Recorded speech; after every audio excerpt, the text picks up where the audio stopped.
I am emotionally ruined. I am.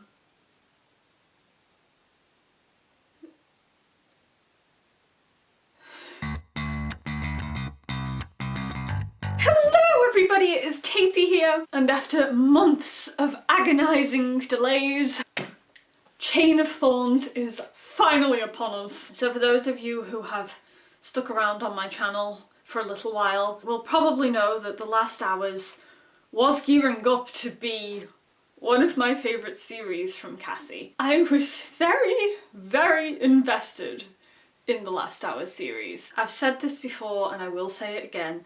I am a person who did not like TDA as much as the rest of you might have done. I struggled to connect with a lot of the characters other than Kit and Ty. I think the only reason that I kept reading it is because some of my old favourites were there, like Jem and Tessa. I really struggled to get through it, and by the end of Queen of Air and Darkness I was starting to wonder if maybe I'd grown tired of the Shadowhunter world, which was devastating to me because I've been reading this series since my teens. So in the run-up to Chain of Gold, it was the first time that I wasn't really following along with a series of Cassies. I wasn't getting hyped about it, I didn't really read anything into it, and then when it came out I didn't buy it because I didn't know if I was ever going to actually read it. And then the pandemic happened. In my need to seek comfort in something familiar because the world was going to shit, I picked up Chain of Gold and it changed everything. Chain of Gold did the impossible and dragged me fully back into the Shadowhunter world. I realised it wasn't that I was growing tired of the world, it's that TDA just didn't appeal to me that much. Chain of Gold had me hooked. The characters easily became my favourite set of characters from any of Cassie's books. I didn't think that any series would even come close to the Infernal Devices in my mind, but The Last Hours managed it because it was a mixture of the Infernal Devices characters and a whole new set of characters that I absolutely adored. So Chain of Gold and Chain of Iron were two of my favourites from Cassie, and I was very highly anticipating Chain of Thorns. So in terms of a spoiler-free review section for this video, which isn't going to be much, I will say that the characters are still my favourites,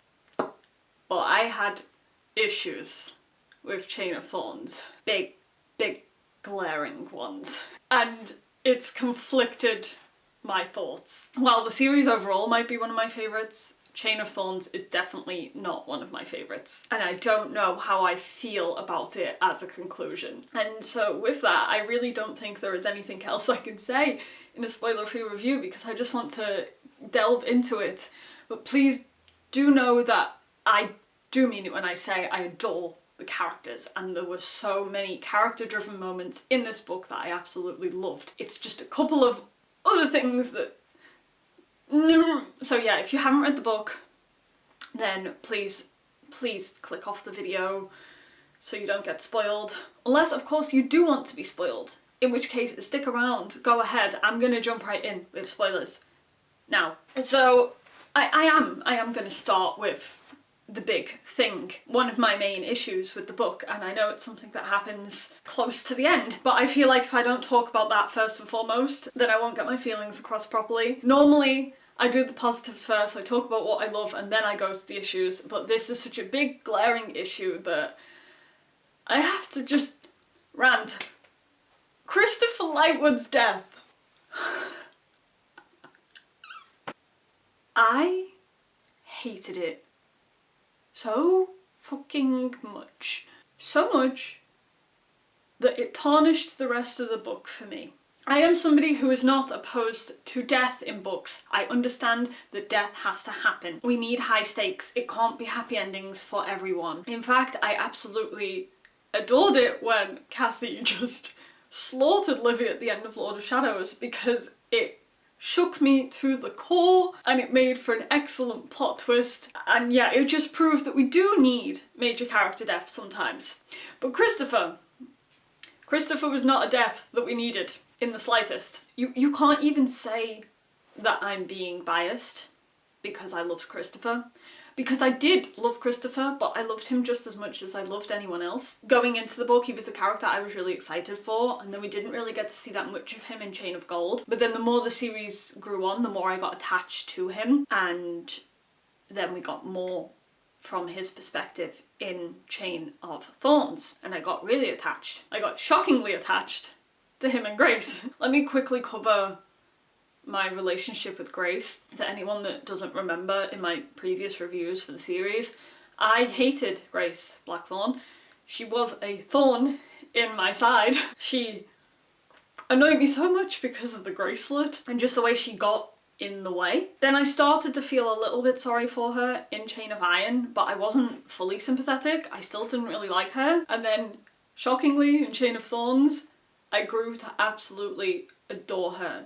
I saw things more from her perspective. I felt sorry for the way she'd been manipulated and the way she could never really show her true feelings because she was always playing to Tatiana's agenda. And seeing all that stripped away from her really did show a whole new side to her. And then what I really did adore was the bonding moments between her and Christopher. So the family tree at the end of Clockwork Princess, you know, Cassie had always been transparent in that it was an incorrect family tree and that would be explained in this book. But obviously on the tree, Christopher and Grace end up together and have children. And even though some part of my brain was like, there is no way that this can possibly work because James hates Grace so strongly for what she's done to him, and that's understandable. And I was like, how is this ever going to work? How is Christopher going to get over that and have a relationship with Grace? So even though I had those little red flags, I still for some reason assumed that they were going to be an end game relationship. And I went all in. I loved them. And I found myself really excited for their interactions. And I just found myself adoring their dynamic and how they were working together on Christopher's inventions and the whole thing with the fire messages. And I got so invested. And then it went nowhere. Obviously. Because Christopher died. Let's go back to why Christopher's death was so unnecessary. You know, maybe it wasn't unnecessary, maybe it was just poorly executed. The point in which he died was right in the midst of a battle. And I know that's how things work, people die in battles, it's high risk, people have to carry on, they have to keep on fighting. But because of that, Christopher's death felt like such a non-event to the point that it angered me. He just got stabbed in the shoulder, poisoned, and that was it. It just happened so fast. And then we immediately have to follow Cordelia and Grace as they chase after Tatiana. And we have to deal with that. And at that point, I just did not give a shit. I didn't give a single shit as to what they were doing. Because my mind was just like, Christopher's dead. He died. And I found it really, really difficult to get into the scene properly. And it was Tatiana's death, so it was a meaningful scene, and Lilith was there, and I was just like, get it over with. What's going on with everybody else? And then it just, we didn't really see that much emotion from people. Like, he was such an integral part of the story because he was one of the 4 Merry Thieves. He was one of the characters that we were introduced to in short stories before we ever read Chain of Gold. And it was glossed over so quickly, other than some emotions from Anna. And then Thomas and Alistair weren't present, so they came back later and we saw Thomas's reaction. But it still felt like in that room where they were with Christopher's body, there just wasn't as much emotion as there should have been. And the reaction from James and Matthew felt kind of flat. And yeah, I got more emotion from Charles than I did from anyone else when he said little kid. And I hate Charles, I can't stand Charles, but in that moment I was like, yes, I love Charles.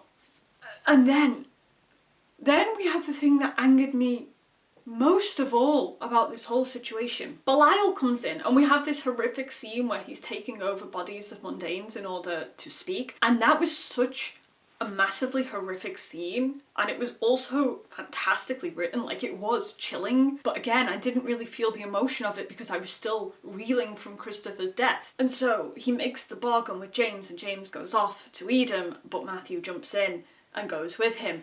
And so we lose James and Matthew, and then we have intermission grief. I knew intermission grief was coming because Cassie released the chapter titles, and I was prepared for it to be about a death, obviously, because it's called intermission grief, and then it really wasn't. That intermission focused more on James and Matthew disappearing than it did Christopher's actual death. I appreciate that Cordelia is the main character, and that in that moment she was going through a lot because her husband, who she just realised she actually was married to in every sense of the word, had disappeared and taken Matthew with him. But he was still alive. I know it was unknown what was going to happen to them, but they still had hope there.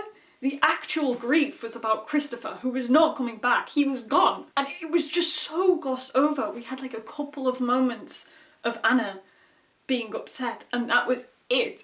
I just really feel like that intermission could have been done so much better. It could have been from the perspective of other characters. There's so much that I am angry about when it comes to Christopher's death. The fact that Cecily and Gabriel weren't present for this because they were in Idris with the rest of the adults.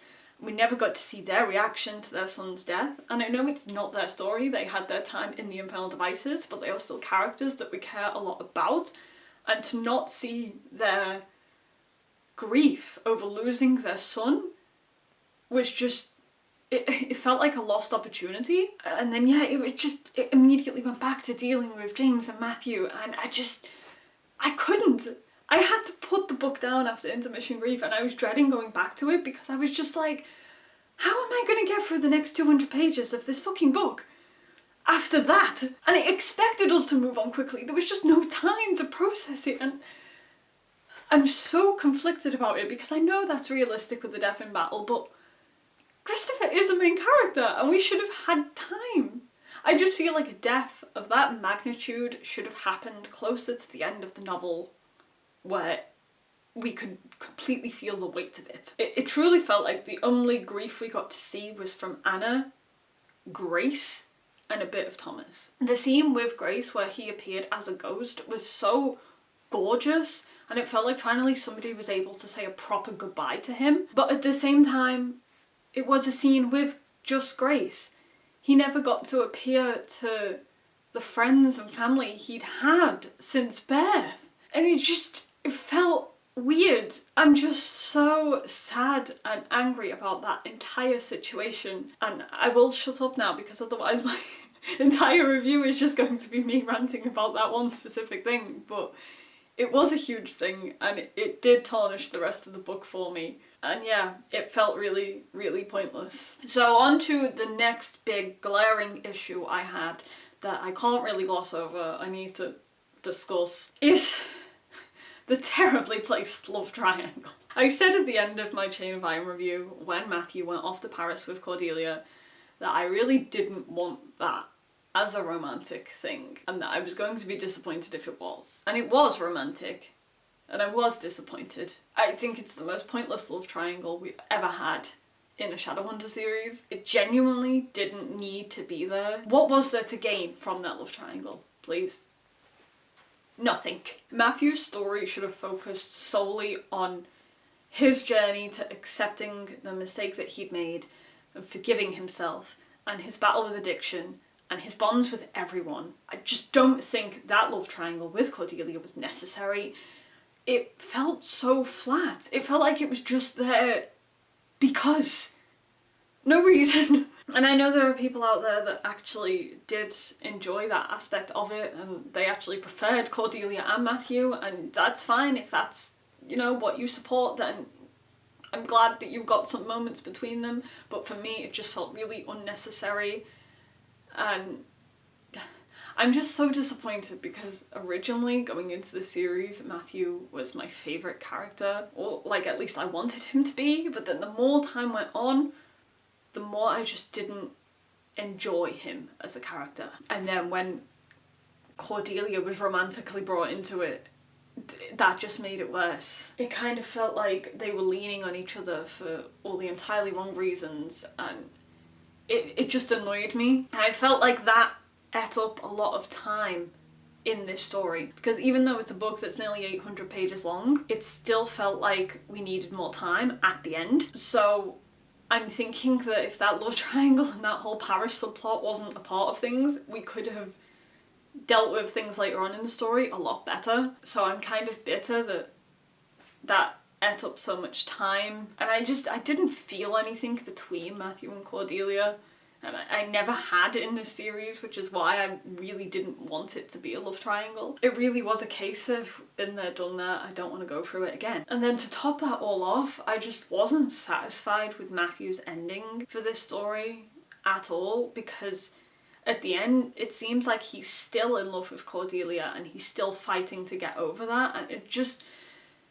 I wish he wasn't. I really wish he wasn't. I appreciate that he's going travelling and doing his own thing, because I think he needs that, but I also hate that that's in part due to the fact that he needs to put distance between himself and Cordelia. I didn't like it at all, and I'm so sad. So I feel like I should talk about the things that I actually did enjoy, because believe it or not, there was a lot about this book that I loved. When I was looking at other people's reviews last night when I finished the book, I saw quite a few people saying that Thomas and Alistair and Anna and Ari took up too much time within the book, that took away focus from the other main characters. I'm the complete opposite of that. I think they carried this book on their backs. I absolutely adored the four of them, and I feel like they had some of the healthiest relationships in this story. They communicated their issues, they got over those problems that they had, they dealt with them, they grew as characters. I was so happy with their endings. So they were the part of the story that I absolutely adored. Thomas and Alice's relationship in this book was just so hilarious. There were so many moments that I love so much, particularly the fire message that went wrong. Why are you so stupid? I brush my teeth, don't tell anyone. There was no need for that to be as funny as it was. Also, Thomas's internal monologue every time he had moments with Alistair, which resulted in, "Shut up, Thomas!" Absolute genius.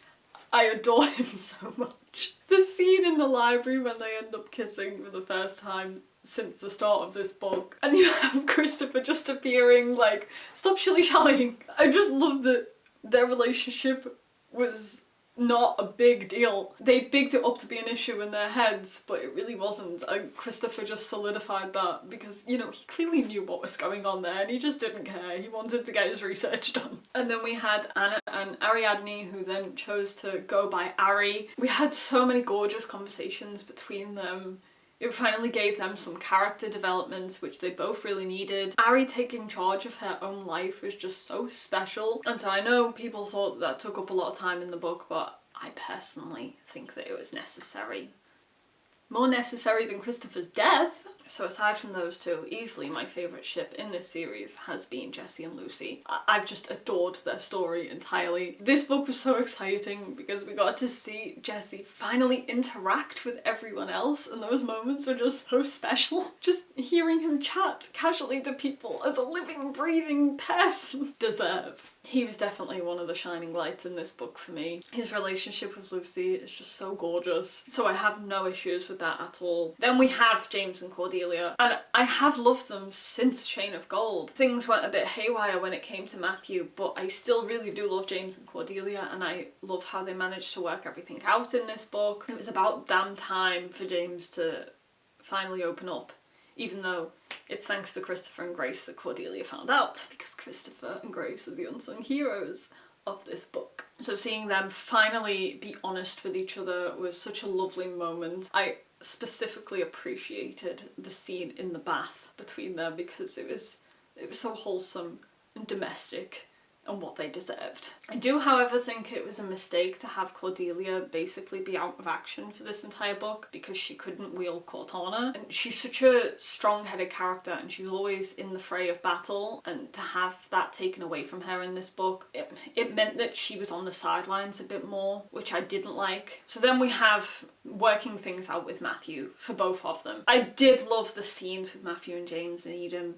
It gave them an opportunity to clear the air between them and show their bond for each other, because honestly I felt like they bickered too much in this series and I hated it. So to see them actually be the parabatai they were meant to be was great. I enjoyed it. Cordelia and Matthew, I'm just always going to have complicated feelings about that, and I think we should just leave it at that. In terms of the plot, I feel like this book was very much more character driven than anything else, which I did enjoy because, as I said, I adore these characters. They are some of my favourite characters, so I liked seeing them communicate and overcome their problems. But that did mean that the plot fell a bit flat for me, especially in the end. For some reason, I couldn't really take Belial seriously as a villain. He didn't seem as intimidating as he should have. Especially in Eden, where the stakes were supposed to be really high, it just felt like he wasn't as much of a threat as I wanted him to be. Especially when he had that talking demon bird with him. That kind of... it was funny, but it seemed badly placed because we shouldn't be having comedy quips in these scenes. I don't know, he came across as more whiny and annoying than scary and intimidating. And when it came to the actual ending, when everything came to a head and Lilith appeared, and it just felt like I expected something more to happen. I was always under the impression that this series was going to have something big that impacted the future generation of Shadowhunters, so that we could tie it into the Wicked Powers when that eventually gets released. But it felt like really the only inkling we had of that was the Coda chapter at the end where Jem met the new Belial. And that was actually one of my favourite scenes at the end, because it was finally something intriguing, something that I could plot and theorise about. But that was it really. I feel like we still have quite a few unanswered questions at the end of this book. I've seen other people say this, and I definitely agree that this book did go through major rewrites. So there's stuff that was supposed to be in there that never actually got touched upon. I do also feel like maybe Matthew was intended to die at some point, and then last minute that got changed to Christopher. At least that's what I felt. I've always been prepared for Matthew to die, even though like part of me didn't want that, because he is somebody who is so traumatized, tormented by his past, and obviously he's struggling with addiction, and I think maybe killing him off would have sent a message that when you have problems like that you can't get better. Obviously that's not a message you want to send, but also it felt like he was still the one character whose death would have made sense plot-wise rather than Christopher. I'm not saying I wanted Matthew to die, by the way. I do still love Matthew, and I think he's probably going to get a series of short stories about him and his travels with Oscar. But I don't know, I just feel like things got a little bit complicated and things were rewritten, and that's maybe why some things didn't really make sense plot-wise. I am also sure there were hints to other things that were supposed to happen. I'm sure that there is a scene in one of the short story collections, I think, where Ty sees a carving at the Scholomance from 1904 that says, "I didn't choose this life," and I assumed that was going to connect to The Last Hours and we'd find out what that meant, but we didn't. Also, there was the whole thing with Bridget where we were supposed to find out why she was still alive. We had that really random wild scene where Bridget like came out of nowhere and decided to defend everyone, and then she got struck by lightning and that's why she's immortal. It still doesn't really answer the question. Like, why was that lightning so special? Why did that make her live long? So yeah, I still have questions about that. And then another thing that I've completely forgotten to talk about because I've been ranting so much was Malcolm. That whole situation with him, we knew it wasn't going to end well because of what happens with the Blackthorns in the future. And although it was chilling to see how that all came about, Malcolm still felt like a very spare part in this book. I don't know, maybe I just feel like the stakes should have been higher. I will take a quick moment to talk about the epilogue, because although I felt like it didn't have the impact I needed it to have, I did love a lot of it. But it did kind of tell us about events rather than show them to us. Like Matthew telling his parents about everything and James telling his parents about the bracelet. It just glossed over those important moments that I felt like we should have been more involved in. I did love Thomas coming out to his family about his love for Alistair and Gideon just being like, I didn't even think you liked Alistair. So in character for Gideon. I love the ending for Thomas and Alistair. They're gonna move in together, help with the new baby. I love it very, very much. They got the ending they deserved, as did Anna and Harry. We've already mentioned that I'm not quite happy with Matthew's ending. Lucy and Jessie also have a great ending, and I really hope that Lucy does get to publish her book. Although with Jessie suggesting that she shorten the title, considering The Wicked Powers is in the title, do we think the book is going to be called The Wicked Powers?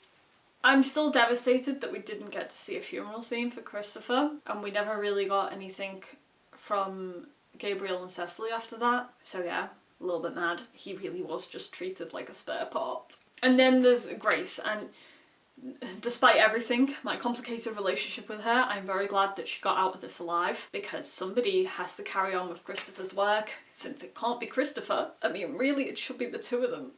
They should be a power couple. Can I just say, the first successful fire message absolutely broke me. Written by Grace Blackthorne, invented by Christopher Lightwood. I cried again. But overall, there were so many gorgeous moments in this book that I'm sure I could spend hours talking about, but I don't have time because I'm running out of space on my memory card because I can't shut up. I don't know whether further down the line I will make a more in-depth video about all of my thoughts, because I do think there's so much to cover in this book that I'm not able to. But yeah, I am really sad that the problems I had with it were very big problems that I found it difficult to overcome and enjoy the rest of the book from. I am very much looking forward to The Wicked Powers and having a series that finally wraps up everything. I'm also very nervous for it because, as I've said, TDA was the series that I've liked the least, and this is going to follow on directly from that with those characters. And I already think there's things that I'm not going to like, particularly Drew and Jamie, because I know that's going to be a love triangle with Ash, and I'm not feeling Drew and Jamie in the slightest, so I'm hoping that I don't hate whatever that will be, but I am still very much looking forward to that. And I know it's years down the line in the future, and before Chain of Thorns I was kind of impatient and wishing that we could have it sooner, because I want to get back to the world and carry on dealing with everything. But now that I've read Chain of Thorns, I think I'm going to be happy with that break. The Wicked Powers needs to take as long as Cassie needs on it, because something just felt off with Chain of Thorns, and I don't know whether she just really needed to take a break from the Shadowhunter world, and this will be it. This will be the break that she very much needs, because it just didn't feel the same as her other books. But for when we do get the Wicked Powers, I am very excited to see how this all plays out. I did think that maybe we get a hint as to